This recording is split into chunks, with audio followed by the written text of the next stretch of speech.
இந்த படத்தை வாங்கி திரைக்கு கொண்டு சேர்க்கும் மதிப்புக்குரிய ஜெயகிருஷ்ணா அவர்களே, காஸ்மோ சிவகுமார் அவர்களே, என் அன்பு சகோதரர், எங்கள் குடும்பத்தைச் சேர்ந்த தயாரிப்பாளர் திரு துஷ்யந்த் அவர்களே,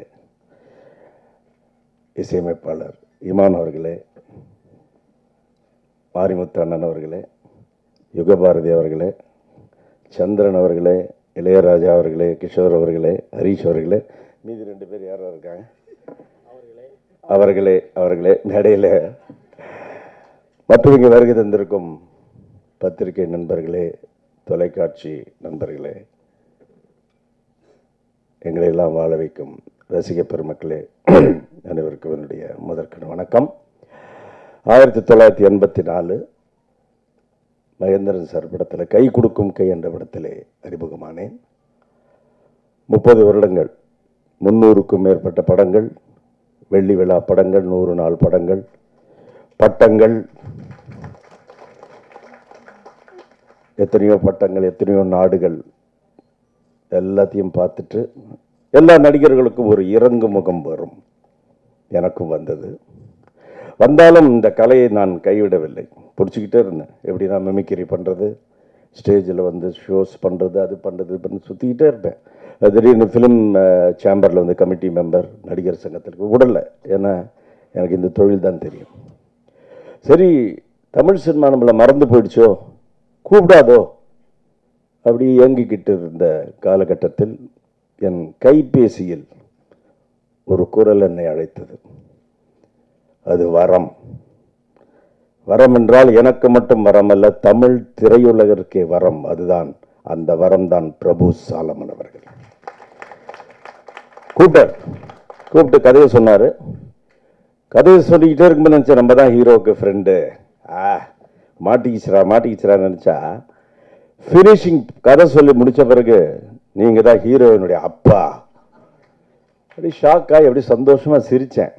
என்ன சிரிக்கிறீங்கன்னு? இல்லை சார், எனக்கு 2 ஆம்பளை பசங்க, எங்களுக்கு பொம்பளை பிள்ளை இல்லைன்னு சொல்லி எங்களுக்கு ரொம்ப நாளாக ஏக்கம். ஸோ ஹீரோயினுக்கு அப்பா ஆக்கிட்டீங்க, ரொம்ப சந்தோஷமான விஷயம்னு சொல்லிட்டு உடனே அன்பழகன் சார் கூப்பிட்டு இன்ட்ரடியூஸ் பண்ணார். அன்பழகன் சார் அப்படி பார்த்தாரு, பேசவே இல்லை. ஒரு வேளை ப்ரொடியூசர் பிரபு சாலமனுக்கு ஓகே ஆகிடுச்சு, இவருக்கு ஓகே ஆகலை போல இருக்குது. அப்படியே சார் அப்புறம் பேசுகிறேன் சார் அப்படின்ட்டு. அப்புறம் 2 நாள் கழிச்சு ஒரு ஃபோன் வந்தது. மறுபடியும் கூப்பிட்டோன்னு, சார் முடி கட் பண்ணக்கூடாது சார், முடி கொஞ்சம் அப்படியே வளர்க்கணும்னு. ஒரு மாதம் கழிச்சு மறுபடியும் ஃபோனு, சார் நீங்கள் இது மாதிரி அக்காடு ஹோட்டலுக்கு வந்துடுங்க. எதுக்கு சார்? நான் நினச்சது டின்னர் ஜாலியாக பார்ட்டி கிட்டி நம்ம ஆஸ் யூஷுவல் கில்ஃபோன்ஸியாக இருக்கு பாருங்க, அப்படியே பேச போகிறாங்கன்னு பார்த்தா அப்படி வந்தாங்க நேராக 2nd ஃப்ளோருக்கு வாங்க. டக்குன்னு 2nd ஃப்ளோருக்கு வந்தோடனே பார்த்தீங்கன்னா சலூன். உட்காருங்கன்னாங்க. உட்காந்து மறுபடியும் 2 பேரும் டிஸ்கஸ் பண்ணுறாங்க. அந்த மாதிரி பண்ணிவிட்டு டக்குன்னு அந்த சலூன் இவரை கூப்பிட்டு, அவர் முருகன் நீங்கள் அப்படி கட் பண்ணுங்க. பார்த்தா ஒரு பைபாஸ் சர்ஜரி கூட அவ்வளோ நேரம் பண்ணியிருக்க மாட்டாங்க. என் முடியை அவ்வளோ நேரம் கட் பண்ணேன். சச்சக்குன்னு திடீர்னு பறிச்சுன்னு பிரபு சாலமன் ஃபோட்டோ எடுப்பார், அப்படி பண்ணுவார், இப்படி பண்ணுவார், பண்ணிவிட்டு கடைசியில் எண்டில் முடித்து ஒரு ஃபோட்டோ எடுத்து எனக்கு காமிச்சார். யார் சார் இதுன்னு?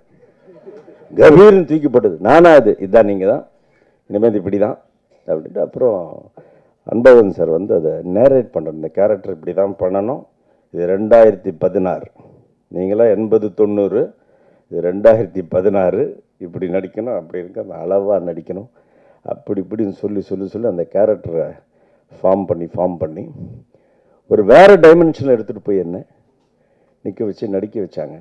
அதான் நான் நிறைய டைரக்டர்ஸ் படத்தில் நடிச்சிருக்கேன். எல்லா இயக்குநர்களும் நடிகர்கள் ஆக்குவார்கள், ஆனால் பிரபு சாலமன் அவர்களும் அன்பழகன் அவர்களும் கதாபாத்திரமாக்குவார்கள். They make us a character.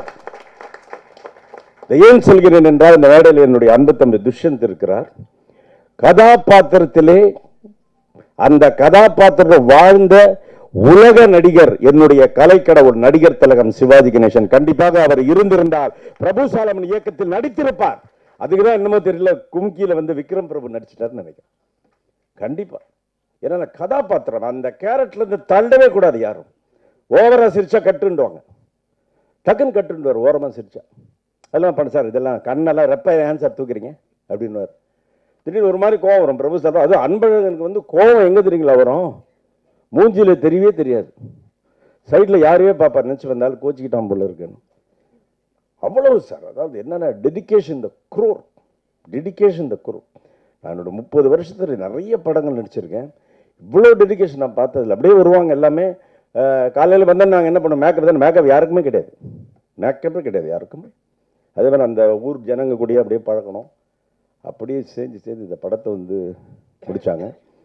அதாவது எனக்கு கை கொடுக்கும் கையிலே அறிமுகப்படுத்திய இயக்குனர் மகேந்திரன் எனக்கு தாய் போன்றவர். அதே மாதிரி ஒரு காலகட்டத்தில் எனக்கு இறங்குமும் வந்து மற்றும் இப்போ வந்து இந்த ரூபாய் என்ற ஒரு ஏற்றுமுக படத்தை கொடுத்த பிரபு சாலவன் அவர்களை நான் என் தந்தையாக கருதுகிறேன். ஏன்னா இந்த படம் ஓடணும் சார். ஓடனா என்ன தெரியுங்களா, இண்டஸ்ட்ரி நல்லா இருக்கும், இண்டஸ்ட்ரி கண்டிப்பாக நல்லா இருக்கும். அதாவது டிஸ்ட்ரிபியூட்டர்ஸ் எக்ஸிபியூட்டர்ஸ்க்கெலாம் வந்து ஒரு ப்ராஃபிட் கிடைக்கும். என்னை போன்ற கலைஞர்களும் இந்த இளைய தலைமுறை கலைஞர்களுக்கெல்லாம் வந்து கண்டிப்பாக நிறைய வாய்ப்புகள் கிடைக்கும். ஏன்னா அவ்வளோ ரியலிஸ்டிக்காக படம் எடுத்திருக்கேன். இந்த படத்தில் நடித்தார் சந்திரன் பார்க்கும்போது எனக்கு அப்படியே கார்த்திக் ஞாபகம் தான் வந்தது. ஒரு கை தட்டுனீங்க, நவரச நாயகன் கார்த்திக் இடத்திற்கு சந்திரன் போவார். அதே மாதிரி ஹரிஷ் ஆக்டிங் பார்க்கும்போது அப்படியே ஃபர்ஸ்ட் நான் பார்க்கும்போது அப்படியே எப்படி ரஜினி சார் ஆரம்பத்தில் வில்லன், சத்யராஜ் சார் ஆரம்பத்தில் வில்லன், அப்புறம் ஒரு ஹீரோ, அந்த ரேஞ்ச் ஹரிஷ். அதுக்கப்புறம் ஒரு வித்தியாசமான ஒரு கதாபாத்திரத்துக்கு ஒரு ஆளே கிடையாது, கண்டிப்பாக அந்த ஹீரோ கிஷோர், கண்டிப்பாக. அதே மாதிரி இளையராஜா எக்ஸலன்ட் ஃபோட்டோகிராஃபி, எங்கள் டிஎஃப்டி. அப்புறம் இந்த படத்தில் ரீரிகார்டிங் பார்த்தேன், அசந்துட்டு நான். என்ன பார்த்தீங்கன்னா இந்த கதைக்கு இப்படி ஒரு ரீரிகார்டிங் ஆகி, அதுக்கு நான் உதாரணமே நான் சொன்னேன். பாரதி ராஜா அவர்களும் இளையராஜா காம்பினேஷனை பார்த்தீங்கன்னா ஃபர்ஸ்ட் 16 வயது நிலை, கிழக்க போகுதல், புதிய வார்ப்புகள், சிவப்பு ரோஜாக்கள், வேற டைமென்ஷன். அதே மாதிரி இந்த படத்தில் வந்து இமான் சார் ரீரிகார்டிங் அவுட்ஸ்டாண்டிங். அவரை பற்றி நான் முந்தா நேரத்து கூட சொன்னேன். ஒரு மெல்லிசை மன்னரும் ஒரு இசை ஞானம் இணைந்தால் என்ன இசை வருமோ அது இமான் அவர்கள் கொடுத்து கொண்டிருக்கிறார். அந்த ஐயோ ஆனந்தமே சாங்லாம் வந்து அவுட்ஸ்டாண்டிங். நான் ஃபர்ஸ்ட் கேட்ட உடனே அசந்த் அவர்கிட்ட நம்ம சொல்லியிருக்கேன், அந்த சாங்கில் நான் மிமிக்ரிலாம் பண்ணியிருக்கேன். அந்த அளவுக்கு ஒரு இசை, அதே மாதிரி ஆர்ட் டைரக்ஷன், ஃபுல் யூனிட்டே வந்து ரொம்ப பிரமாதமாக, ரொம்ப ரொம்ப அழகான ஒரு படம். கண்டிப்பாக இந்த படம் வந்து மிகப்பெரிய வெற்றி அடையும். அவர் சொன்னார், நீங்கள் பேசுவீங்க, பேசி முடிக்கும்போது ஒருத்தர் மாதிரி நீங்கள் பேசி ஆகணும் அப்படின்னார். 2 நாளைக்கு முன்னாடி ஃபோன் பண்ணார். என்ன சார்ன்னு கேட்டேன். இல்லை நீங்கள் எப்போவுமே வந்து பேசும்போது எண்டில் வந்து சூப்பர் ஸ்டார் மாதிரி பேசுவீங்க, கண்டிப்பாக இந்த நிகழ்ச்சி நீங்கள் சூப்பர் ஸ்டார் மாதிரி பேசி ஆகணும்னு. இந்த நிகழ்ச்சியில் சூப்பர் ஸ்டார் பேசியிருந்தா எப்படி தெரியுங்களா இருக்கும்? எல்லாருக்கும் வணக்கம். கனவுன்னு சொல்கிறேன், சூரியனுக்கு இன்னொரு பேர் பகலவன், சூரியனுக்கு இன்னொரு பேரு பகலவன். சூப்பர் மனசுன்னு சொன்னா நம்ம பிரபு சாலமன். அன்புனா இனிக்கும், அழகுனா பிடிக்கும், அன்பழகன்னா அனல் பறக்கும். கண்ணா வான்னு சொன்னா கமான், கண்ணா இங்கிலீஷ்ல வான்னு சொன்னா கமான், மனச வலை போட்டு இழுத்த அதுதான் இம்மான். கண்ணா முடிவா ஒன்று சொல்றேன், பார்க்க வேண்டிய இடம்னா துபாய், பார்க்க வேண்டிய இடம்னா துபாய், பார்க்க வேண்டிய படம்னா ரூபாய். இப்படிதான் கண்டிப்பா எங்க அண்ணன் பேசுவார். கண்டிப்பா இன்னொரு விஷயம் நான் சொல்றேன். நான் மத்தியானம் கூட அப்படியே திங்க் பண்ணிட்டே இருந்தேன். எந்திரனுக்கு பிறகு அன்பண்ணன் ரஜினிகாந்த் கிட்ட நான் சொல்ல போறேன், அவரை டைமென்ஷன் மாற்றணும்னா இயக்குனர் பிரபு சாலமன் இயக்கத்தில் சூப்பர் ஸ்டார் அவர்கள் நடிக்க வேண்டும். ஏன்னா அவருக்கு அப்படி பிடிக்கும் அந்த ரியல் ஃபீலிங்லாம். பார்த்தீங்கன்னா ஒரு முள்ளும் மலரும் ஒரு 6லேருந்து 60 வரை அவர் இது வரைக்கும் வந்து பண்ணதில்லை, ரொம்ப கேப் இருந்தது. இப்போ கவலையில் ஒரு மாதிரி பண்ணார். கண்டிப்பாக ஒரு வித்தியாசமான படம் இவர் சூப்பர் ஸ்டாரை வச்சு எடுக்கணும். அதெல்லாம் நாங்கள்லாம் பார்த்து ரசிக்கணும்னு ஆசைப்படுறோம். ஏன்னா நாங்களாம் ரசிகனாக தான் இருக்கோம் அண்ணன் அவர்களுக்கு. இந்த அருமையான இந்த விழாவுக்கு நீங்களாம் வந்திருக்கீங்க. மீண்டும் பத்திரிகையாளர்களுக்கும் தொலைக்காட்சி நண்பர்களுக்கும் என்னுடைய இரு கரங்களை கூப்பிட்டு கேட்டுக்கொள்கிறேன், இந்த படத்தை நீங்கள் ப்ரமோட் பண்ணோம். அதே மாதிரி தியேட்டர்ஸ் இந்த படத்தை வந்து நல்லா வந்து ஊக்குவித்து இந்த படத்தை வந்து ரன் பண்ணோம். அடுத்த விழா இந்த படத்துக்கு நிறைய ரூபா வந்து வெற்றி விழாவாக இருக்கும். அந்த வெற்றி விழாவிலே உங்களை சந்திருக்கிறேன். நன்றி, வணக்கம்.